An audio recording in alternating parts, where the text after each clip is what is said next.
안녕하세요. 저는 부경대학교 인문사회과학연구소에서 일하고 있는 서광덕입니다. 오늘 재미있는 이야기를 하나 해드리려고 합니다. 특히 바다를 건너면서 들어왔던 여러 가지 또는 물건들, 사람들, 그 다음에 문화들 이런 것들이 어떻게 만들어지고 그래서 어떤 새로운 것이 탄생하는가 그런 이야기를 좀 해드리려고 합니다. 여러분들 혹시 나비 부인이라는 그 오페라 들어보셨죠? 그 오페라 나비 부인이 어떻게 탄생되었는지가 바로 이 동북아 바다를 건너가고 하는 과정에서 만들어졌다는 것들을 말씀드리겠습니다. 우리가 물 건너왔다 이런 말은 요즘 모르겠습니다. 들어보셨는지 모르겠지만 물 건너왔다 이럴 때는 제가 어릴 때는 물 건너왔다라고 하면 뭔가 새로운 물품 또는 문화 또는 새로운 물건들이 이제 들어왔다는 걸 이야기하게 됩니다. 그래서 여기서 물이라고 하는 것은 뭐 바다죠. 바다를 건너간 거죠. 특히 우리가 익숙하게 이제 접하는 것이 주로 음식입니다. 그렇죠? 퓨전이라는 말을 우리가 많이 하고 있는데 그 퓨전이라는 말이 기본적으로 섞여서 새로운 것이 탄생되는 것이니까 그 새로운 것이 탄생되는 과정을 우리가 한번 역으로 한번 추측해 보면 예를 들면은 뭐 음식만 이야기하면 좀 그렇긴 합니다만 어쨌든 뭐 돈가스라든지 뭐 짜장면이라든지 짬뽕이라든지 이건 우리가 너무나 즐겨 먹는 음식들이지만 실제로는 우리 것이 아닌 거죠. 바다를 건너온 겁니다. 그것은 바다를 건너서 물적 또는 인적 이동과 교류가 있었기 때문에 그로 인해 가지고 새로운 문화가 생성된다 이렇게 이야기할 수 있겠습니다. 그것을 정리하자면 결국은 바다를 건너서 특히 지금은 뭐 비행기를 타고 많이 건너다니고 있지만 예전엔 거의 다 바다를 건너서 사람과 물건 그다음에 문화가 이동을 했습니다. 그 바다를 건너서 온다고 했을 때 그 교통편은 뭘까요? 당연히 교통편은 배겠죠.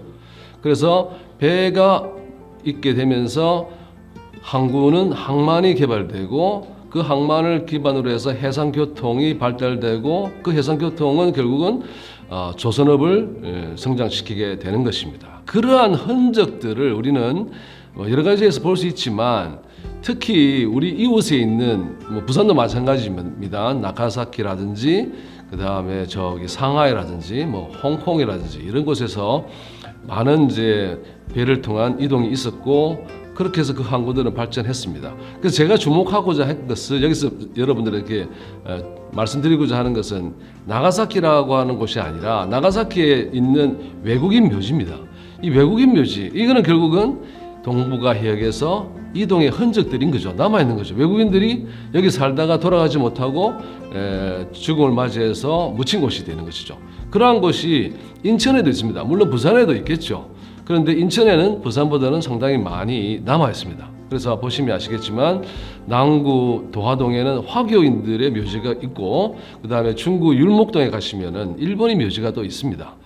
그 다음에 제가 말씀드리고 싶어 하는 것은 북성동이라고 하는 외국인 묘지가 있습니다. 제가 가봤는데 그 그림에서 보시는 것처럼 정비가 잘 되어 있지 않습니다. 지금은 어떤지 모르겠습니다. 근데 여기에서 제가 주목한 것은 여기에 상당히 유명한 인천에 와서 살았던 그 당시에 개항을 하고 개항된 인천에 와서 살았던 외국인들이 있었는데 그 외국인들 가운데에서 특히 뭐 서양인들이겠습니다만은 하나 글로브 베네트라고 하는 그다지 알려지지 않은 그런 인물의 무덤이 있다는 것은 대단히 인상적이었습니다. 그럼 우리는 하나 글로브 베네트가 누구인가에 대해서 뒤에 말씀드리겠습니다만 지금은 그러면 이런 하나 글로브 베네트가 개항 이후에 인천에 와서 어떻게 와서 살았고 왜 여기서 죽게 되었는가를 말씀드리기 전에 일단은 어떻게 왔을까?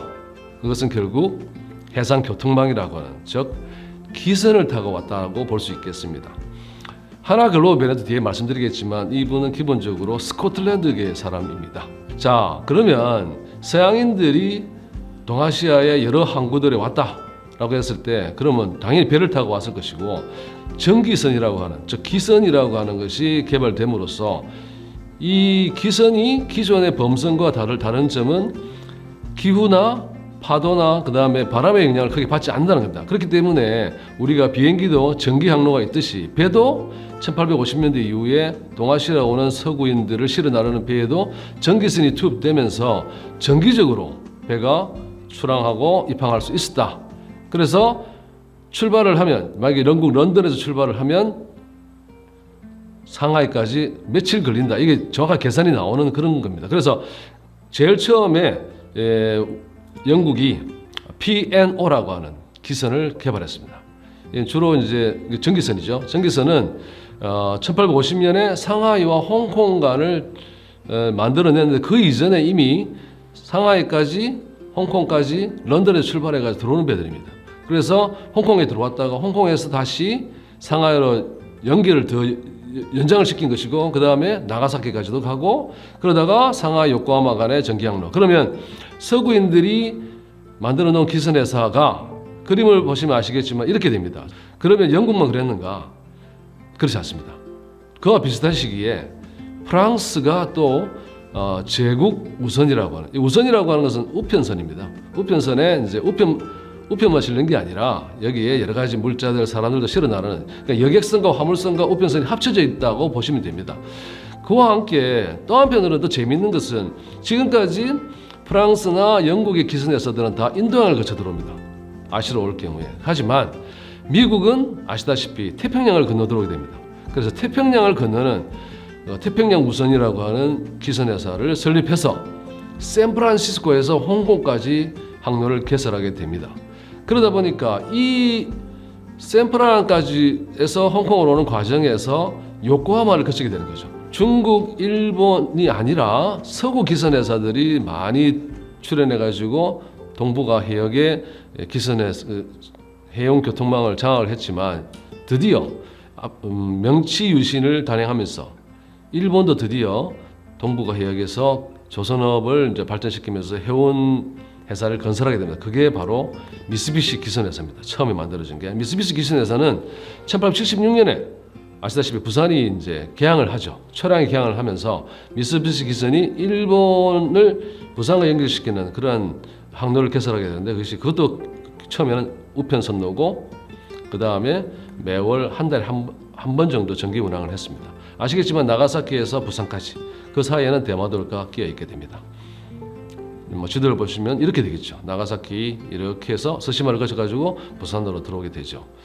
그 다음에 미쓰비시 기선에서는 80년이 되면은 기존의 나가사키 부산 항로를 원산까지 연결시킵니다. 그래서 원산이 81년부터 고베부터 부산, 원산 이렇게가 되는 거죠. 이런 지도 모습이 갖춰지게 되겠습니다. 그 다음에 그 외에도 기타 여러 회사들이 들어오게 되는데 여기에는 이제 민간 무역회사들이 자신의 무역을 좀 더 원활하게 하기 위해서 전기항로를 개설한 것이 바로 상하이 나가사키를 연결하는 이화양행이라는 유명한 무역회사가 영국 무역회사입니다. 이 이화양행은 뒤에 말씀드리게 되는 하나 글로브 베네트라는 사람 인물과도 관련이 됩니다. 그 다음에 일본도 그렇게 만들어지고 이화양행은 그 외에도 천국의 윤선, 초상국, 독일의 서창양행 이런 민간 기업들이 기선회사에 들어오게 됩니다. 그래서 이런 형태로 다양하게 그래서 여러 기선회사들이 이제 들어오게 되면서 상당히 많이 발전하게 되는 거죠. 그래서 상당히 많은 사람들이 교류를 하게 되고 그러고 난 다음에 그 외에도 다른 회사들이 있습니다. 서창양행이라든지 타운센트 그다음에 러시아 기선회사까지도 들어오게 됩니다. 그래서 이 부산과 조선을 중간으로 놓고 본다면 여러 열강과 일본, 중국들이 기선회사를 항로를 개설하면서 이 조선도 결국은 여러 무역과 교류 속에 이제 편입이 될 수밖에 없는 구조가 됩니다. 다만 한국은 자발적으로 기선회사를 만들지 못했습니다. 그것은 우리 안타까움이죠. 자, 이러한 형태로 다양하게 만들어지게 됩니다. 기선회사들이. 항로가 만들어지고 그러면 아까 처음에 말씀드렸던 나비 부인 이야기를 했었는데 나비 부인이 도대체 누구인가? 나비 부인은 여러분 잘 아시겠죠. 원래는 이제 이 나비 부인이라는 소설이 있었습니다. 그래서 극작가 벨라루스가 희곡을 썼는데 이걸 갖다가 극작 푸치니가 이제 나비 부인으로 만들어내게 되는데 이 내용은 아시다시피 그 미국 해군 장교 핑커튼이라는 사람과 일본인 여성과의 사랑 이야기입니다. 핑크턴이 떠나가고 돌아올 줄 알았는데 너 하염없이 기다리다가 결국은 생을 마감하게 된 그런 이야기입니다. 그래서 그 배경이 나가사키입니다. 이건 잘 아실 테고요. 그래서 이게 근데 그러면 나비 부인하고 하나 베네트 글로버라는 여성하고 무슨 관계가 있는가? 이 나비 부인의 배경이 됐던 아까 말씀드린 대로 원작이 그 소설인데 그 소설이 소설을 쓰게 된 작가가 이 하나 글로버 베네트 집에 와서 그 이야기를 듣게 됩니다. 집안 이야기를.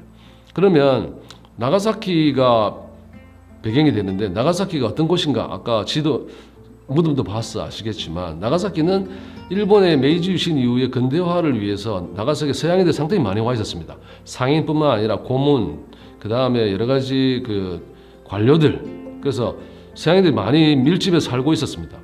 그런데 이 서양인들 중에는 결혼을 안 하고 혼자 와서 사는 사람도 많았고, 그러다 보니까 자연스럽게 서양 남자와 일본 여성 사이에 사랑 이야기가 나올 수밖에 없었던 것이죠. 그래서 이 하나 글로버 베네트라고 하는 여성의 아버지가 바로 스코틀랜드계 영국 상인인 토마스 글로버입니다. 이 토마스 글로버는 지금 나가사키 가보시면 아시겠지만 나가사키 하나의 명소가 되어 있습니다. 글로버 정원이라고 하는 곳이 지금 사진에 있는 보시는 것처럼 저렇게 되어 있습니다. 아시겠죠? 보시면 이게 앞에 조선소가 있지 않습니까? 저 앞에 이 조선소가 바로 미쓰비시 조선소입니다. 토마스 글로버가 이 미쓰비시 조선소에 영국 배를 사들여 가지고 일본 조선업을 발달하게 했던 그런 인물입니다. 그러면 토마스 글로버가 여기 살다가 일본인 여자와 결혼을 했고, 그때 낳은 딸이 바로 하나 글로버 베네트입니다. 그럼 하나 글로버 베네트는 혼혈하겠죠. 그래서 이 하나 글로버 베네트가 나가사키에 살다가 어떻게 해서 인천에 가서 죽게 되었는가? 그거는 이름에서 아시다시피 베네트라고 하는 남자와 결혼을 해가지고 이 베네트가 인천에 가서 인천에서 무역상사를 설립하게 됩니다. 그래서 거기 살다 보니까 좀 빨리 죽게 되었고, 그래서 인천 외국인 묘지에 지금 묻혀 있는 것이죠. 자, 우리는 이러한 무덤을 통해서 어떻게 살게 되었고, 그래서 이 사람을 배경으로 해서 이 사람 가족의 이야기, 토마스 글로버 집안의 이야기를 하다 보니까 자연스럽게 그것을 소설화하고 그것을 극화함으로써 동북아시아 해역을 바탕으로 한 이 슬픈 사랑 이야기를 오페라로 장축하게 되었고, 그래서 문화는 결국은 바다를 타고 온다, 이렇게 말씀드릴 수 있겠습니다. 동북아 해역에서 나비 부인이 탄생되는 과정들에 대해서 해상교통망이라고 하는 이야기를 했었고, 그 해상교통망을 타고 많은 사람들과 물자가 이동을 했고, 그 중에서 그 이동의 흔적을 우리는 무덤인을 하나 찾아봤고요. 그 외국인 무덤을 통해서 그 외국인 무덤의 그 주인공이 결국은 이러한 해역 교류의 중심 인물이었다는 거, 그다음 그 중심 인물의 이야기를 통해서 새로운 이야기가 만들어지고, 그 이야기가 바로 나비 부인이었다라는 것들을 말씀을 드렸습니다. 이상으로 동북아 해역에서 탄생한 나비 부인의 사랑 강의를 마치겠습니다. 감사합니다.